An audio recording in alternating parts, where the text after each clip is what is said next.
Hi everyone, good morning and welcome to my YouTube channel.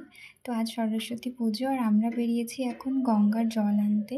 আর আজকের ওয়েদারটা একদমই মেঘলা, মানে সূর্য ওঠেনি এখনও, প্রায় 10টা এখন বাজে। আমাদের এখান থেকে গঙ্গা বেশি দূর না, বাট টাইমের জন্য যেতে পারিনি। হ্যাঁ, তো জলটা নেওয়া হয়ে গেছে, এখন আমরা যাচ্ছি বাড়ির দিকে। আর এই কাকুটা না, মানে জলটা ভরে এর মধ্যে ঢাকাটা ঠিক করে আটকায়নি, তো পুরো রাস্তা এরকম জল চুইয়ে চুইয়ে পড়ছিল।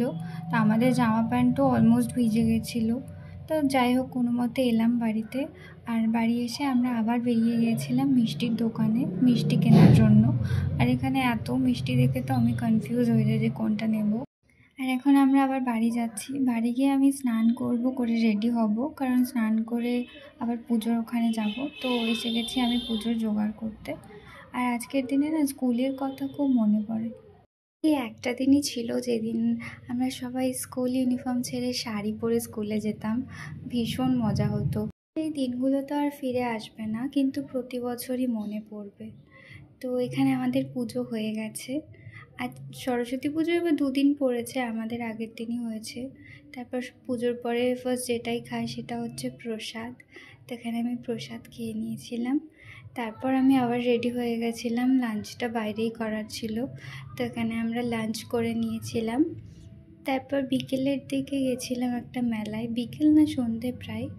2 বছর ধরেই হচ্ছে আমাদের এখানে এই মেলাটা, এটা সরস্বতী পুজো উপলক্ষেই হয়। তো এটা একটা স্কুলের মাঠে হচ্ছিল। এখানে অনেক রাইড ছিল, কিন্তু তেমন একটা কোনো দোকান ছিল না। তো আর এখানকার ঠাকুরটা খুব সুন্দর করেছিল, ফোনে হয়তো সেরকম বোঝা যাচ্ছে না, কিন্তু সামনে থেকে অনেক বড় ছিল। তো তারপরে আমরা চা খেয়ে নিলাম, আর চা খেয়ে এই দোকানটাতে দাঁড়িয়েছিলাম, খাবার নেওয়ার ছিল। তো এখানে অনেক ভিড় ছিল, প্রচণ্ড ভিড় ছিল। আমি এখানে দাঁড়িয়ে দাঁড়িয়ে এই কাকুর রুটি বানানো দেখছিলাম, যেখানে একটা গোল রুটিও বেলতে পারি না আমরা, আর এখানে এরা কত সুন্দর রুটি বানায়। তো ওটাই দেখছিলাম, দেখতে বেশ মজা লাগছিল। তারপর ওখান থেকে বেরিয়ে আমরা আবার যাচ্ছি একটা মেলাতে। হ্যাঁ, আবার যাচ্ছি, কেন কি রোজ রোজ বেরোনো আমাদের হয় না। তো আজকে যখন বেরিয়েছি ভাবলাম একবার এখান থেকেও ঘুরে যাই। এটা হচ্ছে আমাদের এখানে, এটাও প্রায় 2 বছর ধরেই হচ্ছে, এটা খাদ্য মেলা। আমার আগের বার আসা হয়নি, কিন্তু এবার আমি ভেবেছিলাম যাব, তো চলে এসেছি। আর এখানে সত্যি বলতে তেমন কিছু ইউনিক খাবার আমি দেখিনি, মানে যেরকম নর্মাল পাওয়া যায় মেলাতে সেরকম টাইপেরই ছিল। তো আমি এখানে দীঘার কিছু ফিশ এখানে হচ্ছিলো, আমি ওখানে গেছিলাম অক্টোপাস দেখার জন্য, বাট সেটাও দেখতে পেলাম না, তেমন ইন্টারেস্টিং কিছুই ছিল না।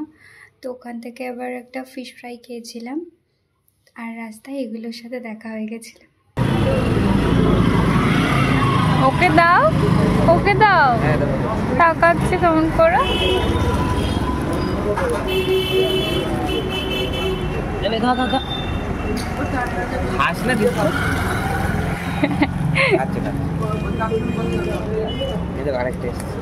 ও খেতে পারে না নাকি?